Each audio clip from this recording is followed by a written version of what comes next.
What's going on, reefers? Blaine here. You guys saw it on the title of this video, but today we're going to be talking all about bubble-tip anemones. We're going to be heading into the farm today, talking a little bit about care requirements for bubble-tip anemones, but we're also going to be talking about some of our favorite color morphs here at the farm that we're actively aquaculturing. Let's check it out.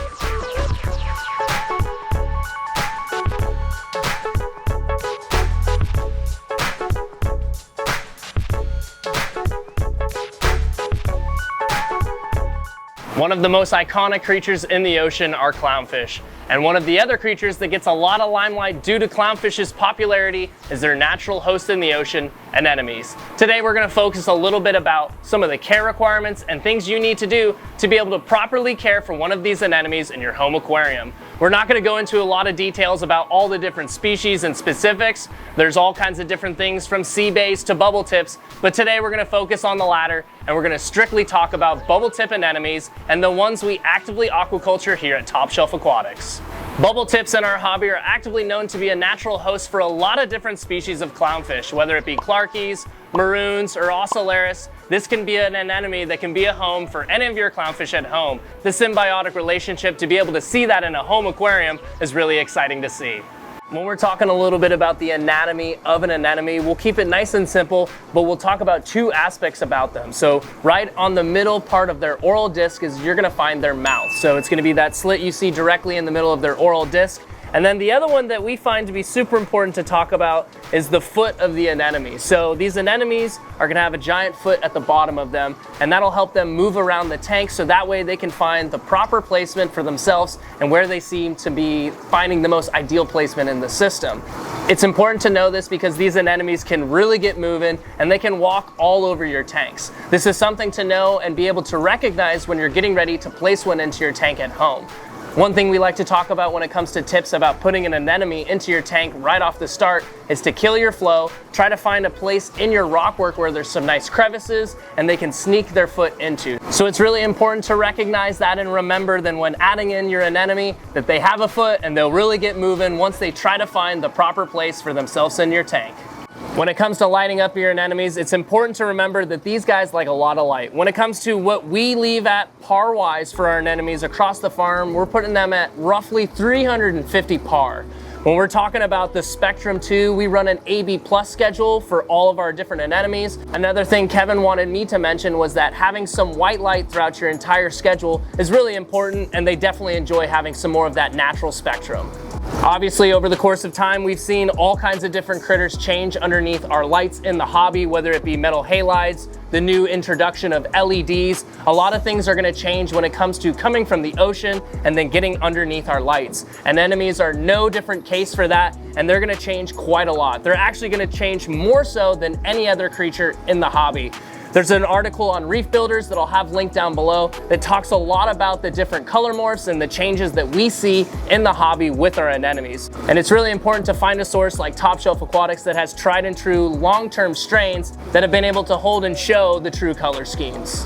Some hobbyists will also worry and say, maybe I have my anemone in too much light. One thing to remember, again, like I said before, is they have a foot. So if they're in an area that they don't seem to like, they'll tend to stray away and move away from that area. So don't be too worried in placing them in too high of par, because they'll tend to move away and find a more shadowy, more dimmer area that they can find home. One of the biggest hot topics when it comes to bubble tip anemones is the idea or concept of being able to mix the different color morphs. If you go online onto the forums, you're gonna see all kinds of different anecdotal information, whether or not it's worked or not. When it comes to us here at Top Shelf Aquatics, when it comes to our aquaculture facility, we don't mix up the colors. We like to keep all of them consistent. But we like to say that all of our customers here at Top Shelf Aquatics that have bought in different strains and color morphs from us have seen success, and there's been no issue when it comes to mixing different color morphs of bubble tip anemones. We actively aren't doing it here when it comes to aquaculturing, so it's nice and easy when it comes to picking them out, getting them into bags, and shipping them out to you. But when it comes to anecdotal information from our customers and other people that we trust when it comes to information in the hobby, we've seen that mixing different color morphs isn't going to be an issue. But one thing to remember is maybe running a bag of carbon for any kind of chemical warfare could be a good idea. A method worth mentioning when it comes to sick or hurt bubble tip anemones comes from an old thread off Reef Central by Min, also known as Orion N. but has been shared across other saltwater platforms and has been shown in articles and different videos. This is a method of treatment that utilizes Cipro to help treat the anemones. We won't go into great detail about this method, but I thought it was worth mentioning, so that way if you're in need of helping out a sick anemone, you can search for this method online. We see that our aquaculture strains do not tend to need any of these treatments really ever, unless a bacterial infection or wound was inflicted. But more so, the wild bubble tips coming in tend to need this for their survival rate to rise. You can find a link to the treatment on a Reef Builders article linked down below in the description.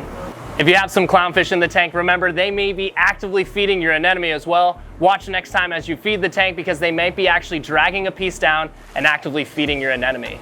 If you're heavily feeding your tank overall though, be sure to check out and make sure your anemone's not actively grabbing anything out of the water column, and then you'd be overfeeding them if you're giving them specific feedings. But overall though, it's important to make sure that your anemone is getting nice and fed.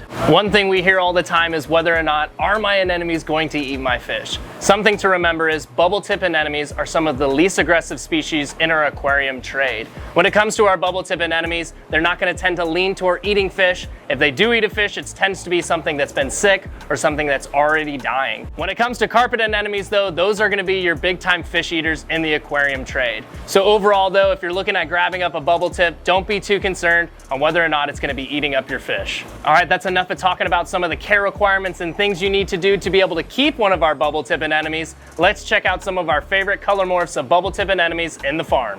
One, if not the most prevalent color morph in the bubble tip strains, are going to be your rainbow bubble tips. These are also what we would like to consider the more aggressive of the bubble tips, and they actually seem to multiply much quicker than any of the other color morphs in the bubble tip strain. So when it comes to talking about the rainbow coloring, we start off with the pink tips, working down into the orange, into a much more darker purplish oral disc. Really some amazing color schemes when it comes to these rainbow bubble tips, but overall I'd say they're the most common that we actively have here at Top Shelf Aquatics, but we have a lot more amazing color morphs in the farm.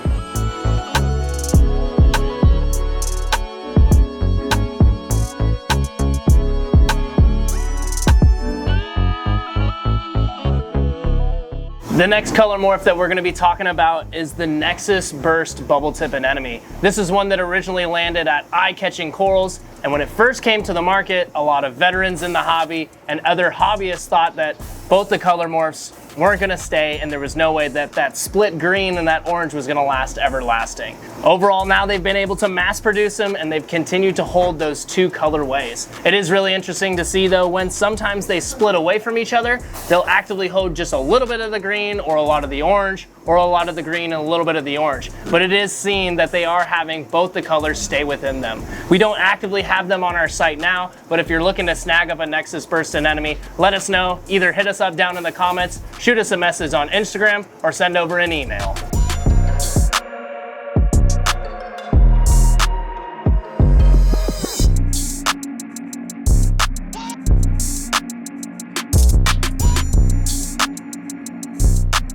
Another color morph we wanted to mention, I felt it was worthy of being on our list of some of our top strains of bubble tips, is going to be our Black Widow Bubble Tip Anemone. These are very unique. I love the coloring on them. When it comes to that pinkish, really nice red, rosy red tentacles, it works its way down to a darker blue oral disc. And what's really unique about them is they have this really nice light blue streaking that's kind of going to work throughout the oral disc, and it's going to make what looks like kind of a webbing, giving its nice name of Black Widow Bubble Tip Anemone. So some really cool ones. When you get them in a giant group like this, as you guys can see in these two sump spaces, they really can take off and they can look really nice when they get grouped up together. Overall though, super nice coloring. I like the deep red, the deep blue when it comes to the oral disc, and overall I think would be a really nice addition if you're looking at snagging a bubble tip from Top Shelf Aquatics.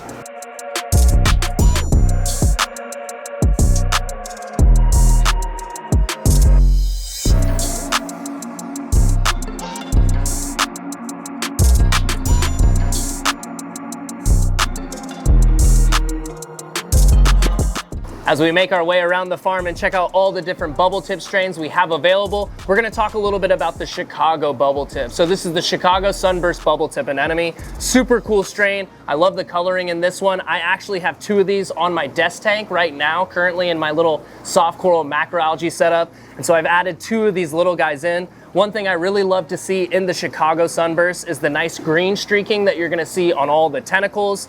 They've talked a lot about the idea that these Chicago sunbursts will go through phases, right? So they'll have sections of time where they'll be more yellow, sometimes they'll be more red. I think overall it's gonna be dependent on whatever light schedule you're running or how old the anemone is in general. But overall, the Chicago sunbursts are a very unique anemone, and I think one of the hottest ones we have here at Top Shelf Aquatics.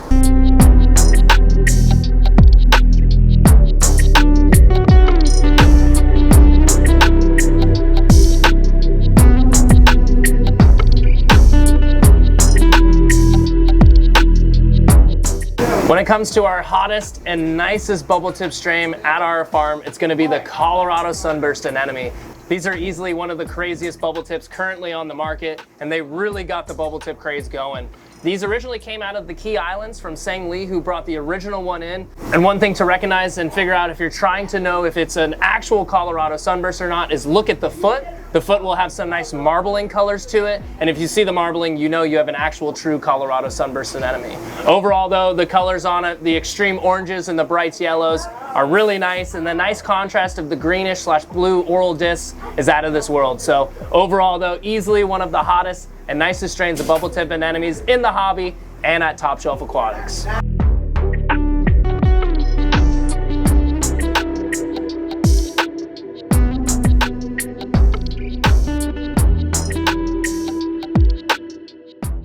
Well, it was a lot of fun once again walking around the farm and getting to talk about another one of our actively aquacultured critters here at Top Shelf Aquatics. I know bubble tips are a fan favorite in the hobby, so being able to talk about some of the care requirements and things like that I thought was super important to get up on the channel. If you guys have some further questions or things you want to discuss, drop it down in the comments below. Maybe we can continue this series and talk a little bit more about bubble tips in future videos.